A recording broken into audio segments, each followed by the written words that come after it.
আমি বলছিলাম মুহতারাম হাজরিন, জুয়ার সমস্যাটা কোথায়? জুয়ার দ্বারা দেশ এবং জাতি কোথায় যায়?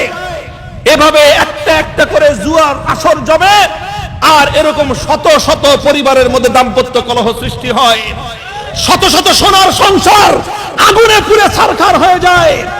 প্রতি রাতে আমার হাজারো মা, আমার হাজারো বোন ঘরগুলোর মধ্যে লম্পট জুয়ারি মদ্যপ স্বামীদের দ্বারা নারী নির্যাতনের শিকার হয়। এভাবে রাতের বেলায় যখন একজন পুরুষ এসে ঘরের মধ্যে তার স্ত্রীর উপর এভাবে অকথ্য নির্যাতন চালায়, সেই ঘরের সন্তানেরা মানুষ হওয়া দুরূহ ব্যাপার।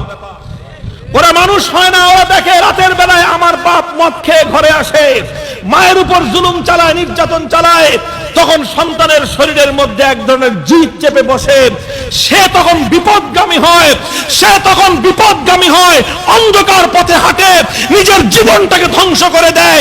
আর এভাবেই এই ধরনের পরিবারগুলো থেকেই কিছুদিন পর পর একটা কালা জাহাঙ্গীরের মুরগি মিলন তৈরি হয়।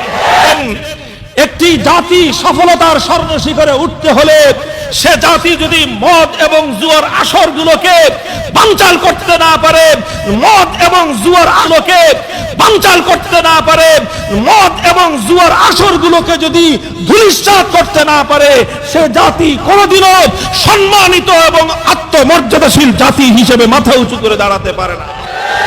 আপনার সন্তান যেন মাদক গ্রহণ না করে, মদ্যপ না হয়, জুয়ারি না হয়, এজন্য তার অন্তরে আল্লাহর ভয় সৃষ্টি করার উদ্যোগ গ্রহণ করেন।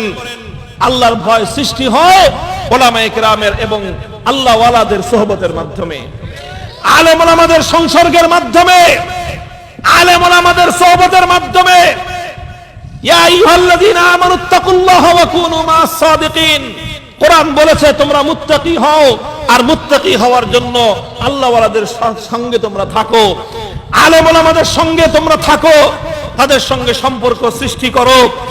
আর সমাজ থেকে আলেম ওলামাদের মান মর্যাদাকে ভুলুণ্ঠিত করে, আলেম সমাজকে জাতির সামনে কলঙ্কিত করে, জাতির সম্পর্ক আলেম সমাজ থেকে বিচ্ছিন্ন করে মাদক মুক্ত সমাজ কোনোদিনও গড়া সম্ভব হবে না।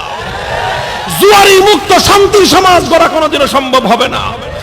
এজন্য উলামায়ে কেরামের মর্যাদা বৃদ্ধি করতে হবে। সামাজিক ভাবে গোটা সমাজ যেন আলেম সমাজের দিকে ধাবিত হয়, সেই উদ্যোগ সামাজিক এবং রাষ্ট্রীয়ভাবে গ্রহণ করতে হবে। রাজি আছেন? আর একটা কথা, আখেরি কথা হলো এই, যেই সমস্ত ক্লাবগুলো থেকে মদ এবং জুয়ার আসর উদ্ধার হয়েছে, আমাদের আশঙ্কা হলো এই, এগুলোকে যদি এভাবেই রেখে দেওয়া হয় তাহলে কিছুদিন পর আবার এই মদ এবং জুয়ার আড্ডাখানা আবার জমবে। আমরা চাই সাময়িকভাবে নয়, স্থায়ীভাবে এই মদ এবং জুয়ার আড্ডাখানা উৎখাত হোক।